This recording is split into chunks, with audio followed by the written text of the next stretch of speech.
जुलाई 1946 को बापू ने हरिजन पत्रिका में लिखा था कि ये जो पंचायतें हैं, भारत का लोकतंत्र तभी ज़मीन पर उतरेगा जब वो पंचायत का लोकतंत्र बनेगा, पंचायत के लेवल पर जब लोकतंत्र आएगा। उनका मानना था यहाँ आने के बाद पंचायत ही विधायिका का काम करेगी, धारा सभा के रूप में होगी, पंचायत ही न्यायधारा के रूप में होगी, न्याय सभा के रूप में होगी, और पंचायत ही इस देश की व्यवस्थापिका भी बनेगी गांव के स्तर पर। तो बापू उसको एक पूरी सरकार के रूप में, पूरी एक व्यवस्था और राजसत्ता के रूप में देख रहे थे पूरे पंचायतों को, और उन्होंने पूरे भारत के लोकतंत्र का आधार उसी पंचायत को बनाया था।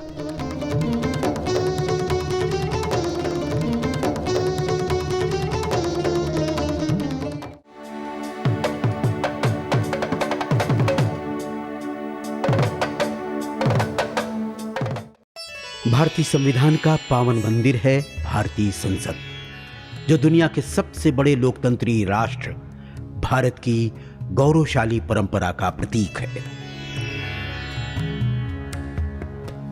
जिसके पीछे भारत की सभ्यता, संस्कृति और अक्षुण्ण परंपराओं की पहचान से जुड़ी न्यायिक व्यवस्थाओं की अनुकृतियां हैं।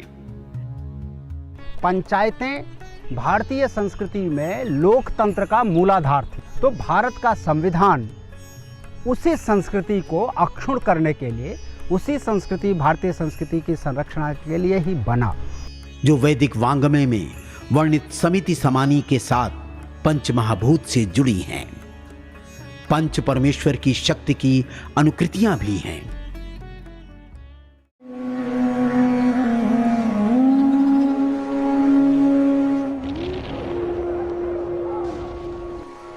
भारत की धरती पर ब्रिटिश काल की हुकूमत जब भारतीयों को छिन्न भिन्न करते हुए अपना वर्चस्व कायम कर रही थी, तब उसी काल में वर्ष 1907 में शाही आयोग ने लोकल गवर्नमेंट अर्थात स्थानीय सरकार के गठन की बात कही थी।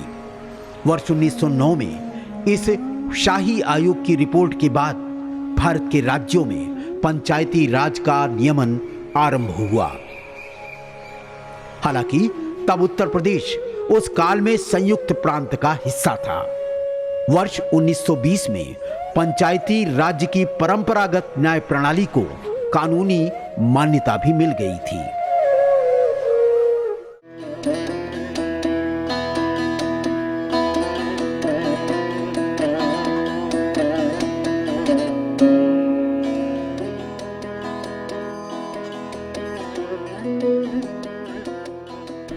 तेरह 14 नवंबर 1929 को महात्मा गांधी कालाकांकर आए थे, और उसी की स्मृति में हम लोगों ने 13 और 14 नवंबर 1995 को राज्य स्तरीय पंच परमेश्वर सम्मेलन का वहाँ पर मेला लगाया था और सम्मेलन का आयोजन किया था। कालाकांकर का अपना एक बहुत बड़ा इतिहास है। हिंदुस्तान अखबार स्वतंत्रता आंदोलन का अखबार बन गया था, और मदन मोहन मालवीय उसके पहले संपादक बने थे, और कालाकांकर में ही रहकर के उसका संपादन करते थे। कालाकांकर से वो गंगा से पार उतारा जाता था रोज अखबार, और वहाँ से फिर बैलगाड़ी से लाद करके इलाहाबाद प्रयाग लाया जाता था। अभी जहाँ हम खड़े हैं इस समय, ये गांधी चबूतरे के नाम से ये जगह जानी जाती है। ये कालाकांकर राजभवन है, और ये गंगा के किनारे ये गांधी चबूतरा है। जब बापू यहाँ आए थे तो यहीं बैठे थे, उसी से इसे गांधी चबूतरे के नाम से यहाँ पर स्थापित किया। और जब महात्मा गांधी वहाँ गए थे तो उन्होंने 13-14 नवंबर की सुबह विदेशी वस्त्रों की होली जलवाई थी वहाँ पर। और फिर महात्मा गांधी ने, राजा अवधेश सिंह उस समय थे, उनको ये कहा था, सुझाव दिया था कि राज साहब आप अपने राज्य में, कालाकांकर एक अलग स्वतंत्र राज्य था, उस स्टेट में आप पंचायती राज को लागू करो। राजा अवधेश सिंह ने वहाँ त्रिस्तरीय पंचायती राज व्यवस्था लाई थी।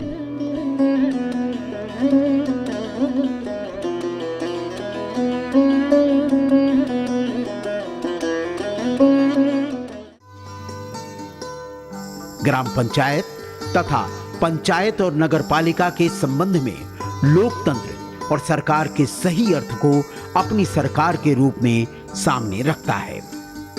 जब भारत आजाद हुआ तब संयुक्त राज्य पंचायती राज नियमावली को अंगीकार कर लिया गया था। वास्तव में पंचायत का अर्थ तब सिर्फ ग्राम पंचायत से था, इसलिए उस काल में ग्राम पंचायतों की शक्ति खुलकर बोल रही थी। कहते हैं जब संविधान का फर्स्ट ड्राफ्ट आया और उसे प्रस्तुत किया गया तो पूरे देश को पता चला कि भारत का संविधान किस दिशा में जा रहा है। तब एक व्यक्ति ने महात्मा गांधी को एक चिट्ठी लिखी थी और उसने यही लिखा था कि बापू, आपके संविधान में गांव और पंचायत कहाँ खड़ी होती है जिसकी आप बात करते थे। कि गांधी ने उसको हरिजन में प्रकाशित किया था उस पत्र को और राजेंद्र प्रसाद को फॉरवर्ड कर दिया था। इतिहास के पन्नों और गांव की संस्कृति में पंचायत पावन मंदिर और संस्था के रूप में प्रतिष्ठित रहे हैं। तब ग्राम पंचायत का सीधा अर्थ था गांव की बैठक। जब संविधान बन रहा था उसी समय ये सवाल उठा था कि इस पूरे भारत के संविधान में पंचायत और गांव कहाँ खड़ा होता है। उसी को समाहित करने के लिए उस समय जो भी परिस्थितियां थी वो अनुच्छेद 40 में पंचायतों को डाला गया और ये मान के चला गया कि आने वाले समय में पंचायतों को सेल्फ गवर्नमेंट के रूप में खड़ा किया जाएगा और भारत की पूरी राज्य व्यवस्था अपनी उस परंपरा के आधार पर, संस्कृति के आधार पर एक बार फिर से खड़ी होगी। जिनसे केंद्र की व्यवस्था, राज्य की व्यवस्था, अपनी गांव सरकार अर्थात सेल्फ गवर्नमेंट की संवैधानिक व्यवस्थाओं की पहचान का मूल भाव भी प्रस्फुटित होता है।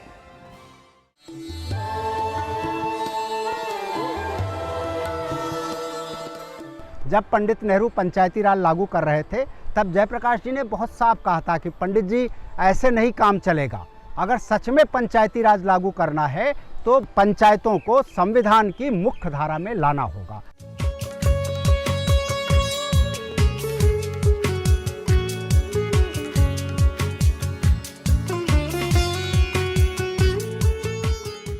भारत के गांव, समाज और पंचायतों पर युगीन विद्वानों ने अपनी दृष्टि दी और भारत के गांवों और पंचायत की ताकत को भी दृष्टांकित किया। विद्वान मनीषी मैगस्थनीज कहता है, भारत में पंचायतें गांव जीवन का ही नहीं बल्कि भारतीय जीवन का अंग बन चुकी थीं। ग्रामीणों की आर्थिक ताकत पंचायत थी। हालांकि चीनी यात्री फाहियान जब भारत आया तो उसने भारत के ग्राम राज्य के शांतिप्रिय और उन्नतिशील व्यवस्था का जिक्र किया।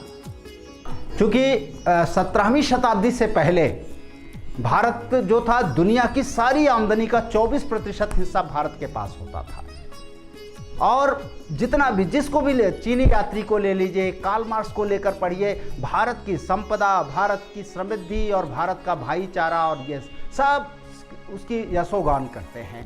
टेवेनियर लिखता है कि भारत में दूध घी की नदियां बहती थी, हर गांव में प्रचुर मात्रा में अनाज, मेवा, सब्जी, फल सब उपलब्ध था और लोग भाईचारे के साथ रहते थे। गांव पूरा एक परिवार के साथ रहता था और ये 17वीं शताब्दी वही थी मित्रों जब इस देश में गांव का स्वराज्य होता था। गांधी जिस ग्राम स्वराज्य की और गांव के जिस स्वावलंबन की बात करते थे वो थे और पूरी आज़ादी की लड़ाई इसी बात के लिए लड़ी गई थी कि फिर से भारत के गांव का स्वावलंबन वापस लाया जा सके और फिर से भारत को वो स्थान दिलाया जा सके। भारतीय संविधान के मूल में अनुच्छेद 40 के अंतर्गत सेल्फ गवर्नमेंट शब्द का बखूबी प्रयोग ही नहीं उपयोग भी किया गया है। न्याय, समानता, लोकतंत्र और बंधुता ये सब भारतीय संस्कृति की ही धरोहर रही है। पंचायत में पंच और सरपंच जिसे सहज रूप में माना और स्वीकार किया जाता था। चूंकि विकास और सुशासन इन दोनों में जनता की भागीदारी बहुत जरूरी होती है किसी लोकतांत्रिक व्यवस्था में और जनता की भागीदारी का जो सबसे बड़ा प्लेटफॉर्म था वो पंचायतें थी और शहरी क्षेत्र में नगर पालिकाएँ थीं। इसीलिए राजीव गांधी ने अपने समय में 64वां संविधान संशोधन और 65वां संविधान संशोधन, 2 संशोधन उन्होंने इस पार्लियामेंट में उन्होंने प्रस्तुत किए थे। सेल्फ गवर्नमेंट, अपनी गांव सरकार, जिसका बीज अनुच्छेद 40 में इंगित है।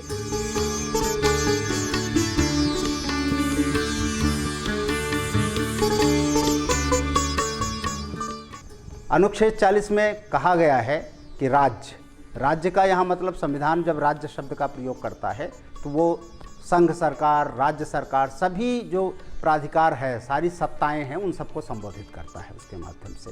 तो कहता है राज्य की ये जिम्मेदारी होगी कि वो ग्राम पंचायतों का संगठन बनाएगा और उन्हें वो सारे अधिकार और दायित्व सौंपेगा जो उसे सेल्फ गवर्नमेंट के रूप में स्थापित करता हो।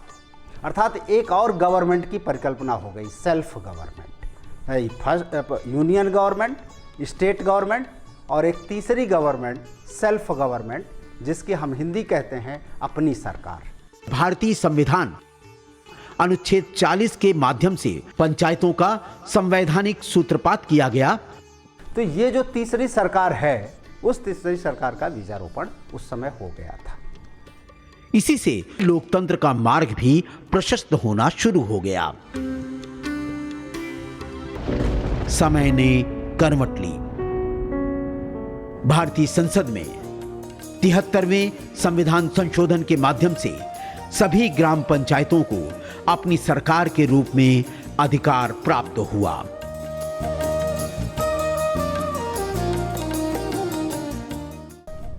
ये जो 73वां संविधान संशोधन है, उस 73वें संविधान संशोधन में वो सारे प्रावधान किए गए जो एक सरकार के लिए होना चाहिए। अर्थात उसका विषय तय कर दिया गया, ग्राम पंचायतों के विषय 11वीं अनुसूची में 29 विषय तय कर दिए गए। अलग से राज्य निर्वाचन आयोग बना दिया गया उसके गठन के लिए, अलग से राज्य वित्त आयोग बन गया, जिला योजना समिति बना दी गई। तो सारे प्रावधान जो होने चाहिए थे वो किए गए। आज देश की सरकार और राज्य सरकारों के बीच ग्राम पंचायत और न्यायपालिका के रूप में तीसरी सरकार अर्थात सेल्फ गवर्नमेंट यानी अपनी गांव सरकार की सक्रिय भागीदारी के कई आयाम जुड़ चुके हैं। 73वें संविधान संशोधन ने पहली बार गांव को वो अधिकार प्रदान किया, पंचायतों के माध्यम से गांव और गांव समाज को वो अधिकार प्रदान किया जो लोकतंत्र में उसके सरकार होने का अर्थ देता है। उस संविधान की सबसे बड़ी विशेषता यही रही और कई आयाम जुड़ रहे हैं। लेकिन उसमें जो सबसे बड़ी कमी रही कि जहां अधिकार और दायित्व देने की बात थी, वहां पर एक प्रावधान ये तय हो गया, ये राज्य के विधान मंडलों के ऊपर छोड़ दिया गया, जिसका परिणाम ये हुआ कि केरल और पश्चिम बंगाल जैसे कुछ राज्य तो पंचायतों को ज़्यादा अधिकार दे दिए, लेकिन उत्तर प्रदेश और बिहार जैसे राज्य जो आज भी पिछड़े हैं, उन्होंने पंचायती राज को सबसे नीचे पायदान पर खड़ा किया। इन राज्यों में वो अधिकार नहीं दिए गए, ना के बराबर दिए गए। उत्तर प्रदेश की धरती इन मानदंडों से अछूती है। पंचायती राज अधिनियम 1947 की धारा 52 के अनुसार न्याय पंचायतों को जो अधिकार प्राप्त है उनको भारतीय जनजीवन के साथ जोड़कर अब आगे बढ़ाने की आवश्यकता है। पंचायतों को बहुत ही मजबूर स्थिति में डाल दिया गया है और कोई भी चुना हुआ प्रतिनिधि कुछ भी कर पाने की स्थिति में नहीं है। जो पढ़े लिखे लोगों से अगर पूछा जाए कि एक अधिकार बताइए जो चुने हुए प्रतिनिधि के पास है, जो वह कर सकता है अपनी मर्जी से, सहमति से किसी के भी, तो वो कोई बता पाने की स्थिति में नहीं है। ग्राम सभा के सदस्य होने के नाते हमारे पास वो कौन से अधिकार हैं जिसके तहत हम किसी भी गांव की छोटी से छोटी समस्याओं को उस मुद्दे को लेकर के हम प्रधान से डायरेक्ट बात कर सकते हैं और उसको जो भी विकास के कार्य हैं उसमें हम अपनी भागीदारी दे सकते हैं। तीसरी सरकार से समझी कि हाँ, यहाँ पर औरतों को भी अधिकार दिया जाएगा और प्रार सर बोल रहे हैं कि हाँ, औरतें भी आगे बढ़ सकती हैं या अपना अधिकार निभा सकती हैं। राज्य के विधान मंडलों को थोड़ा सा अब सजग होना होगा, क्योंकि पिछले कुछ सालों से पूरे देश में ये सवाल उठ गया है। तीसरी सरकार अभियान के माध्यम से या दूसरे आयोजनों के माध्यम से ये चल रहा है।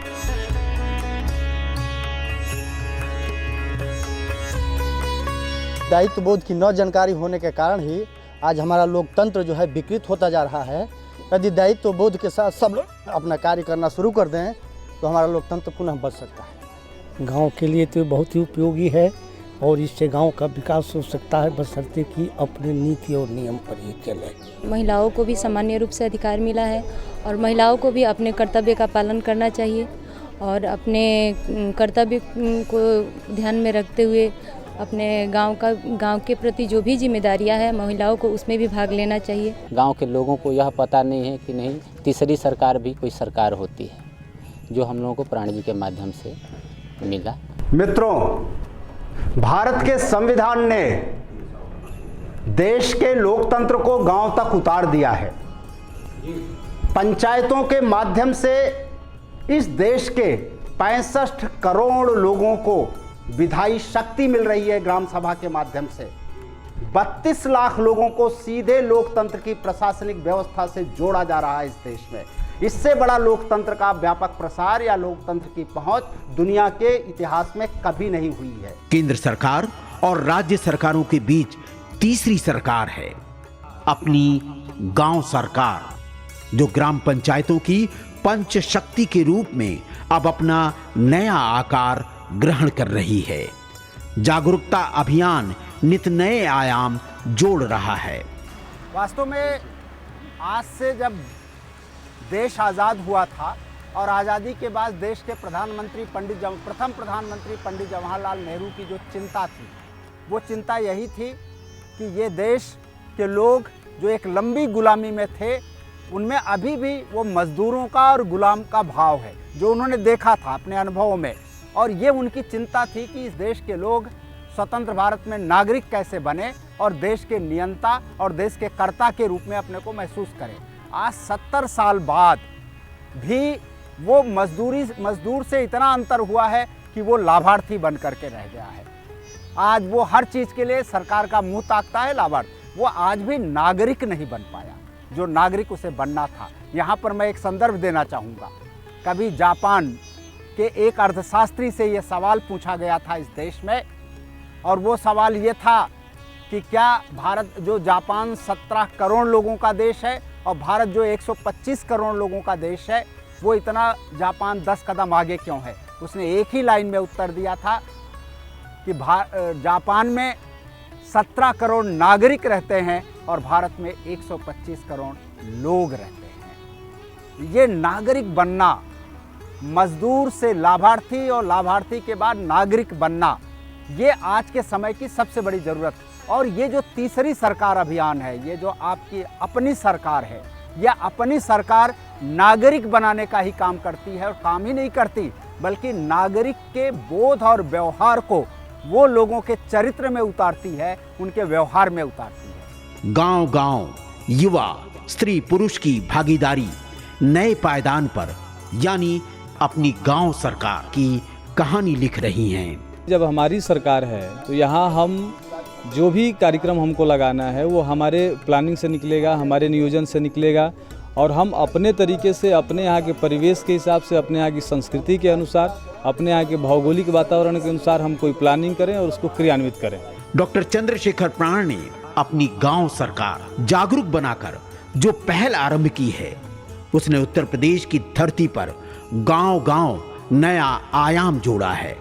मित्रों, जब हम ये कह रहे हैं कि लोगों को नागरिक बनाएगा, ये तीसरी सरकार लोगों को नागरिक बना सकेगी, तो इसका ये मतलब होता है कि लोगों को निर्णय लेने में भागीदार बनाएगा।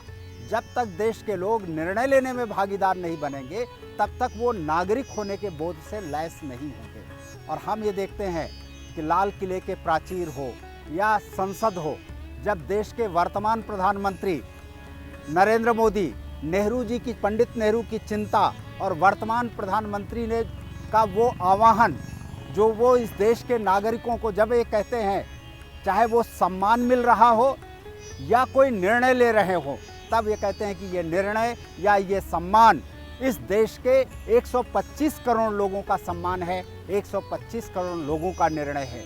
तो निश्चित रूप से जिस गौरव और स्वाभिमान को वो जागृत कर रहे हैं, वो स्वाभिमान सही अर्थों में लोगों के व्यवहार में उतरेगा और वो गौरव वो जगेगा जब तीसरी सरकार के स्तर पर वो अपनी सरकार में जब वो खुद अपने गांव के बारे में सोचने लगेंगे, सोचने का अधिकार मिल जाएगा, निर्णय लेने का अधिकार मिल जाएगा और करने का अधिकार मिल जाएगा, तब जाकर ये पूरा होगा और ये नागरिकता सच में वो नागरिक बनेंगे और ये राष्ट्र उनका अपना राष्ट्र होगा और इसके प्रति उनकी निष्ठा और प्रेम जागृत होगा। ताकि संवैधानिक नियमों के अनुकूल तीसरी सरकार यानी अपनी गांव सरकार सही रूप में स्थापित हो सके।